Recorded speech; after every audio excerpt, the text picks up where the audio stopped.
Hey everybody, this is the hex movement decision tree. Now, the way that I've been looking at offense recently has been breaking it into three main elements. So you've got the movement of the offense, you've got the structure of the offense, and you have the techniques that are most suited to that offense. This decision tree serves as a guideline for how you should sustain the movement of the disc and how you should generate movement from a static start. The left side of this diagram here pertains to movement of the disc and the players that are very, very close to the disc.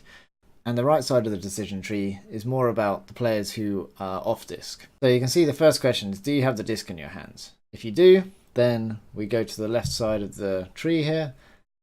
We have these three questions. If any of these three questions about people being open is yes, then you always take the open pass and then look for the return pass to come back to you.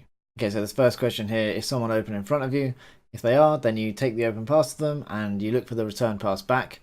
And then if you get the disc back, then you see you're in this loop here. So that's basically like a give-go kind of dribbling style loop. If the answer to any of these questions is maybe, then you fake. So if you're not comfortable with the throw, maybe you're not happy with the distance or the type of throw that's being asked, perhaps the weather conditions are unfavorable, defender is kind of half marking them. If you're not sure, then you fake that throw, right? And then you go back to asking yourself, is someone open in front of you? One of the benefits of faking is that you can get defenders to commit.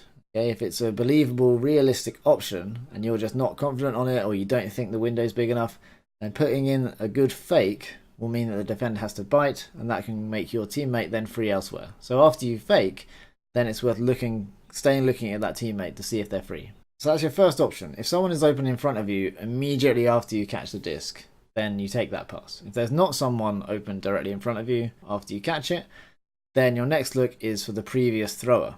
Is the previous thrower open? Now, you know quite a lot about the previous thrower because you've been watching them throw to you. So you know their position, their defender's relative position, and it can be quite easy to tell if they're free or not immediately. If they're not, then you ask yourself if you can continue the path of the disc.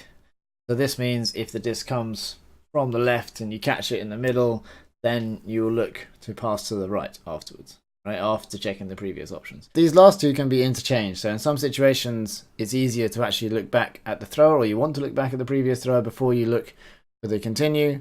That lends itself to a more dribbling kind of style of hex. If you look to continue the path of the disc, then there's high risk that the flow will stop because you're not sure that somebody's going to be free in that direction. But it does work together quite well with the techniques that everyone's learned playing conventional offenses. So if none of these options are free or worth faking at, then you face the center of the space. Okay, and in Hex, you should be able to see all the players on your team when you do this. So then you can ask yourself again, is anyone open in front of you? Now, let's say that you went for the return pass and you didn't get the disc back in your hands. Okay, so the first question to ask yourself is, are you in good Hex shape? And you can have a look on the website and another video where I talk about hex shape and what that means exactly. So if you're not in good hex shape, then you should reposition. Okay, and reposition with urgency, because those repositioning moves are basically like cuts. If you reposition, then you might get the disc back in your hand simply from that move, and then you end up back in this loop over here. Okay, well, let's say that you've repositioned, so you are in good hex shape. Then are you open? Right? If you are, then communicate with the thrower. So this means putting a hand up to indicate that you're free, or maybe shouting to get their attention. Some kind of communication so that the thrower can see the option that you're providing. And hopefully this will get the disc in your hands. If it doesn't, and you're not open, then you ask yourself, is the thrower looking at you? If the thrower is looking at you, then you want to generate an option for them. So hopefully something that they can hit, but potentially something that they will fake at, and it will hopefully create more options. Okay, if they're not looking at you, so you're in good hex shape, you're not open, the thrower is not looking at you, right? Then you ask yourself, can you create useful space for a teammate? If you moved, would the space that you leave behind be usable by any of your teammates? So you want to be looking around and seeing whether that's a possibility. If it is, then it's your turn to generate an option. Okay. If it's not, then you can just chill. Okay, because everyone's going through the same decision process. Ideally, the thrower is constantly looking to see if people are free, and there will at least be something that they can fake at. Bearing this decision tree in mind, let's have a look at some footage from SMOG. So you can see they're setting up from Hex, and they've got the central hat player here cutting deep immediately. So the player with the disc is facing the center of the space. sees the option, takes the option. Okay, disc in hands. Now, in front is this direction over here. Okay, so that's where she's looking at first, see if there's an option. There was no option, so then she looked to continue the path of the disc, and she's clearly seen an option immediately free over here. Okay, now disc in hands facing this way, so looks for the option directly in front of her. Puts a fake in, because it was like not necessarily free, worth a fake. And there we go, the throw comes off very easily. So didn't have to look anywhere else, just went for the first option. Now, catches, looks downfield. Previous thrower isn't very interested. So now she turns and faces the center of the space. Okay, this is where she can see everybody. Immediately somebody comes back. It's the previous thrower, in fact, so still well in that decision tree. Previous thrower catches it, looks to continue the path of the disc. There we go, somebody's free continuing there. So now first look should be in front, which is this direction. Second could be back to the previous thrower at this point.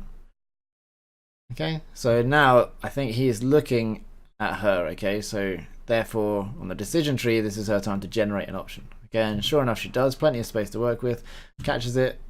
This is the player that's open in front, okay. However, a quick look to see continuing the path of the disc, and you see great cut timing here. Make that pass easy. Continuing the path of the disc, we see this player is free for the short pass here, and again continuing the path of the disc, and the huck's going to go. Nice job here to box out and go up with the right hand for the catch. So if we watch that back in full speed, you can see they're set up at the beginning. And this is a well played point by SMOG. They're keeping the flow very well. The disc doesn't really stay in anyone's hands for longer than maybe 3 seconds. Yeah, that was potentially like 3 or 4. Maybe because they're slightly out of shape, but the shape is generally pretty good throughout this point. A little bit spread at this moment, but then they're able to get the passes off, and then this is really well timed cuts to be able to be free for continuing the path of the disc, and a nice finish to it. So that was the Hex movement decision tree. I hope you find it useful when you're playing Ultimate, whether it's Hex you're playing or another offense. It should be generally a really good guideline for your decision making when you've got the disc in your hands and when you don't have the disc in your hands. Feel free to share the flowchart and this video with anyone on your team. Just like everything in Ultimate, these things work really well when everyone's on the same page. You know exactly what the person's looking for, and you can provide them with the options that they need. Alright, that's all for now. I'll see you again soon.